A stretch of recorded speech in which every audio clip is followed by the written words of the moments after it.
Hello everybody, welcome to Angrejimaster.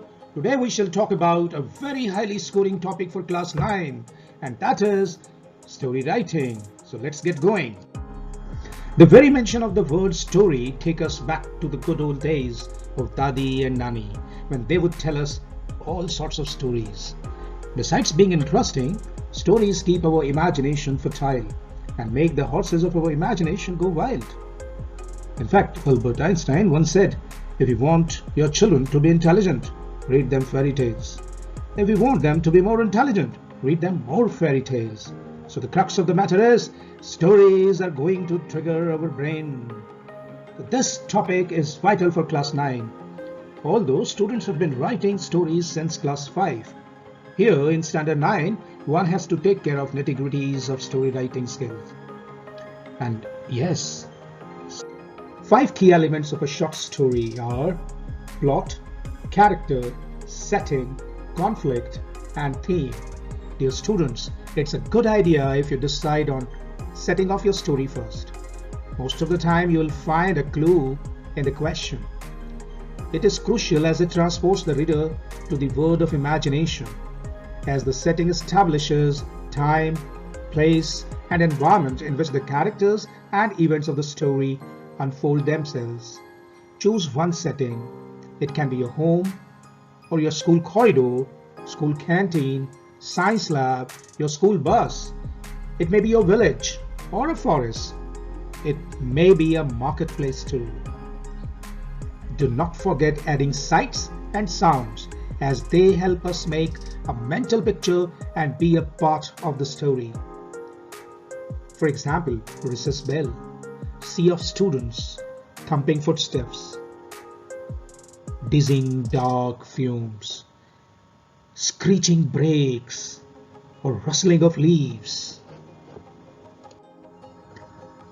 As for plot, it is a sequence of events in your narrative.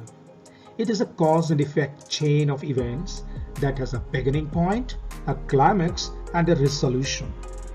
The plot develops as the protagonist struggles with their given problem, finds a solution, and eventually reaches some result. Often plots in short stories are simple. My take on it, keep it simple. Now the parts of a plot. First one is exposition.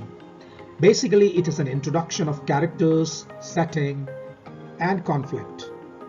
So it provides the necessary background information. Most of the time, you will be getting an idea of the same in the question. Opening incident. The incident that leads to the main character to conflict and the beginning of the plot is called opening incident. Third is rising action.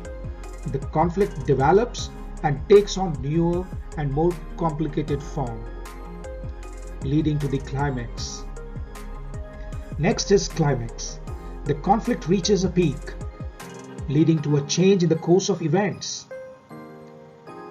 It gives the reader a new understanding of the story, in fact, sometimes of the characters too. Then comes falling action. The conflict gets resolved.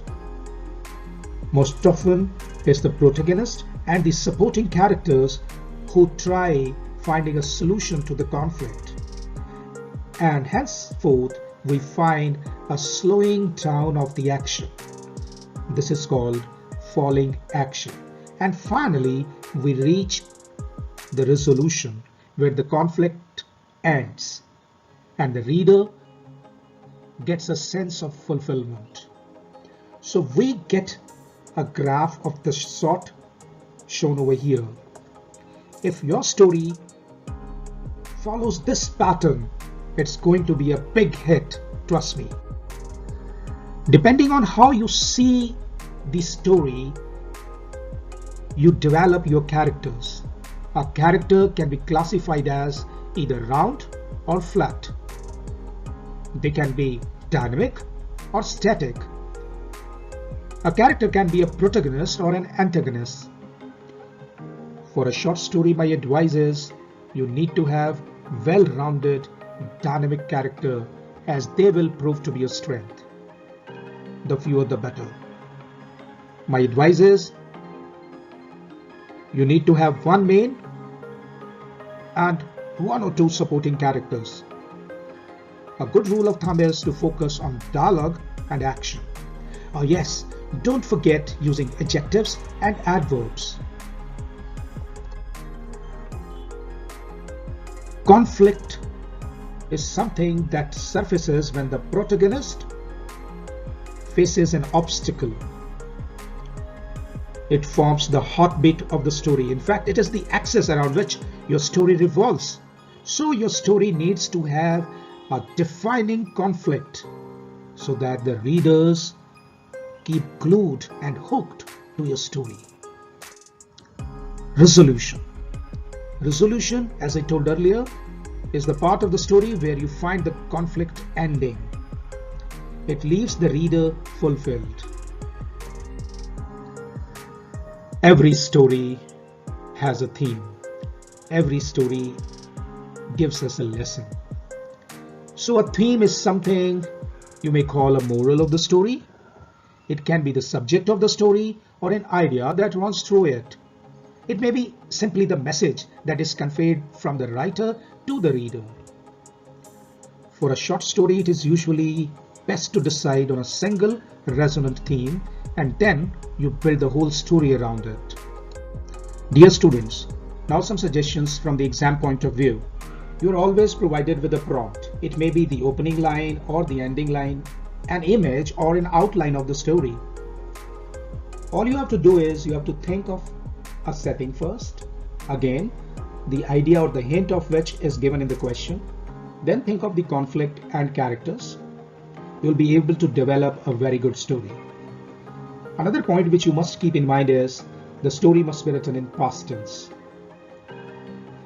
And last but not the least, keep to the word limit, which is normally 100 to 120 words. So what are you waiting for? It's story time. Let's weave a story. Use this prompt given over here and weave a story. Bye-bye.